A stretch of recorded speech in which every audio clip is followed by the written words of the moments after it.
So, hi to Business Communications. We are in week three, guys. We just started week three yesterday and had quite a few on our Zoom call yesterday, and it worked out great now that I have all my ducks in a row and have the new router. As long as demand is there for it, I think I'm going to try to do one on Thursday evenings as well. This will be a time for questions and answers about assignments and how things are supposed to be working and about projects and groups. I'm not going to take the time to explain all of that kind of stuff when I'm doing these brief lectures. So make sure if you're wanting to have answers to questions about those types of things in the course that you're tuning in on either that Monday or that Thursday Zoom meeting, or of course you can always just contact me individually and via phone, text, or email. All right, so chapter four is this week, heading into week three. Love chapters one and two. Just they do a great job of setting this foundational stage. And if you were on the conference call, you don't have to re-listen to this. I'm just kind of going back over some of those elements we talked about on last night. But just a great job at setting the stage at the importance of communication and the types of communication in one and two, and how important soft skills are and teamwork and all of these really relevant, like critical thinking, teamwork, communication, both written and orally, all of these soft skills and how they can be very much make it or break it for employers today and what they're looking for in employees. Moving on. So one and two set that foundation, and now we're moving. We skipped chapter three, and now we're moving into the writing process. So chapter four starts with a little bit more about the just the overall communication process, but we're going to actually focus by the back end of chapter four on specifically written communication, and that there is a 3 by 3 writing process in written communication and a technique, and that's what the rest of four and then five and six are going to cover. So our communication process, if you can, my slide as an instructor, this is your slide I'm using today that you can find under study skills. And my slide actually shows this as a cycle. So somebody has an idea. The sender thinks, oh, this would be something really good to put out to the team or the organization. They then have to put that into words. They have to encode that. Then they have to pick a channel. Now, there are a variety of channels, and we're going to see that in just a minute, that you can pick. You can decide to use the phone. You can go in face to face and meet with someone. You can use text messaging. You can use instant messaging. You can use a vlog. You can do a video chat. There are just a number of channels today that we have at our fingertips. So we pick the channel that we think would be best for the receiver and for the message we're trying to get across. We encode that, we pick the channel, put it in the channel, we send it. We would like to think that communication has been achieved there, but that's not always the case. We don't know until we know if the receiver actually understood our message and they give us feedback that they understood it. Then and only then do we really truly have a fulfillment of this communication process. There are a number of things that shape and factor into whether or not we can communicate on the level that we need to.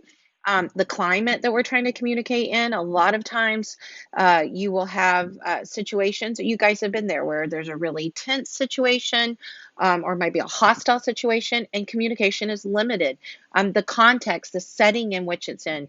People bring different backgrounds, different experiences, different moods to different scenarios. I know my husband can say one thing to me on one day, and if I'm in a good mood, I receive it one way. If I'm in a bad mood, I receive it a whole different way. Our values, our beliefs, our culture system, all of those things can add to and sometimes create barriers for our communication. So speaking of barriers, that's the next slide. A lack of language skills can cause one. These three, bypassing differing frames of reference, distractions, those you need to go and look at in your chapter. I know specifically they ask a question or two on the exam about that, so you need to make sure that you are looking at these things that can cause that cycle that we were just talking about to be impeded, to be hindered. And so people sometimes, because they don't have the same reference that they're coming to. They have different experiences. I can talk to someone else that's been in education like I have, and we can understand something one way, whereas someone that's never been in the education field, they don't have the same understanding because they don't have the same experience. And that happens on many stages. And so distractions, so many times you sit down to do an email and then we have a technology distraction. We have our phone that goes off or a text message and we get interrupted. And so we divert our attention and then we forget what we were, the train of thought we were in during the email. So distractions are also one of those barriers that we can sometimes have. We can overcome those. So make sure you take a look at these, encourage feedback, make sure that you realize communication is never really going to be perfect. And we have to really work at being good listeners. And we have a video that's listed as one of your extra credit opportunities. That's excellent. It was a TED Talk on having good listening skills. When we're writing in business, it is so different than when we are writing on the quote unquote academic side. We have been programmed for so many years to write for a number count or write for a page count. And a lot of times that causes someone's writing to become very redundant. It causes them to uh, uh, not be very clear, not very concise. And it's all because they're just trying to get to a word count. My son asked me to edit something for him the other day. And when I looked at it after the first couple of paragraphs, I said, dude, you've said the same thing 4 or 5 times in the first paragraph or first 2 paragraphs. And he said, yeah, well, I'm trying to get to, whatever it was, 1,500 words or 2,000 words. And I was short 2 or 300. So I went back and quote unquote jazzed it up. In business writing, we want to get to the point. Time is money. And so we want to make sure there's a balance. You still got to say what you need to say, but we want to be effective and we want to do so in the most clear and concise way that we can. We have to be very purposeful, know why we're writing, know who we're writing for, and be very economical about what we're doing. Here's that 3x3 writing process that I was telling you about. Now, fortunately, even though business writing is a little different than what we would say academic writing is, process is still very much what you're probably used to. We have a pre-writing. That's where we analyze who am I writing to? How are they going to receive this? What's going to be the best channel? Then we move into drafting, where we actually organize our thoughts, we collect information, we get an outline together, and then we actually make that first draft. And then we work on revising. We proofread, we edit, we check, not just for spelling and grammar, but am I clear? Am I concise? Did I say what I needed to say in as an effective way as possible? Did I accomplish my goal? Which area, before I flip slides, do you think you would spend the most time in? Pre-writing, drafting, or revising?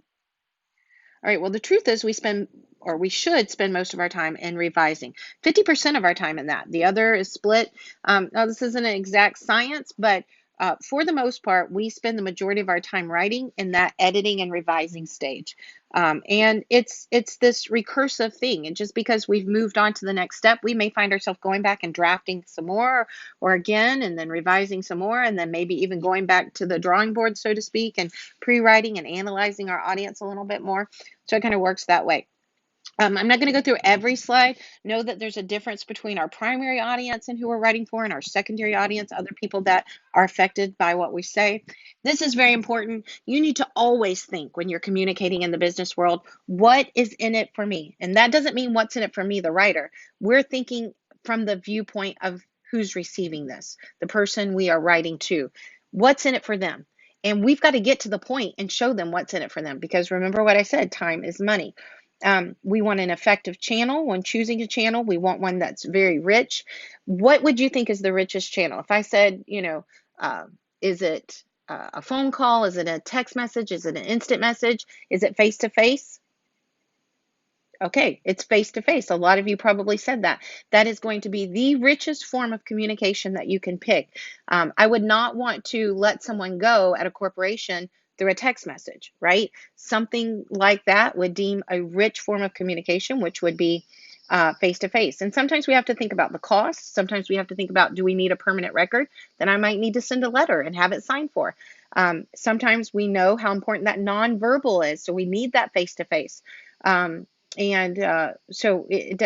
What does your boss prefer? What does your colleague prefer? I have a friend, she won't answer a phone, but she'll answer a text. And so you got to think about that. Okay, you have two activities that you have to do this week. One of them is 6 sentences that it gives you hints at the end of each one on how to change it. And it's trying to make sure that you understand these writing techniques. So it's going to talk about spotlighting the audience's benefits. It's going to talk a lot about you view. Go in and look at these examples. You view is all about what's in it for that person. Don't say we have created. That's putting attention on the company. We want the attention on the customer, your account dashboard. And so go through, look at these slides that are in your study tools. Look at the examples that they're giving you. It makes it so easy to understand what they're actually asking for in those 6 sentences. But as always, if you have questions, please give me a call. We want to be courteous with our language. We want to be positive. We want to be professional, but we want to sound conversational. We don't want to use words that someone has to go and look up just in order to understand what you're trying to say. And we are, for sure, we want to use what we would call bias-free language, plain language, what we were just talking about, and be bias-free. And again, these slides give you quite a few, especially in UView, which is a big deal. We're going to see that over the next couple of weeks. They're going to come back to UView again and again. And you're going to have at least one question, if not two, on the exam, which of the following is in UView. If I'm not mistaken. I think you have at least one, if not two. And so go back and look at these examples, and reading those examples is probably one of the best ways to see, oh, okay, I see the difference. This is focused on the company organization, that's focused on the customer. And so take a look at those.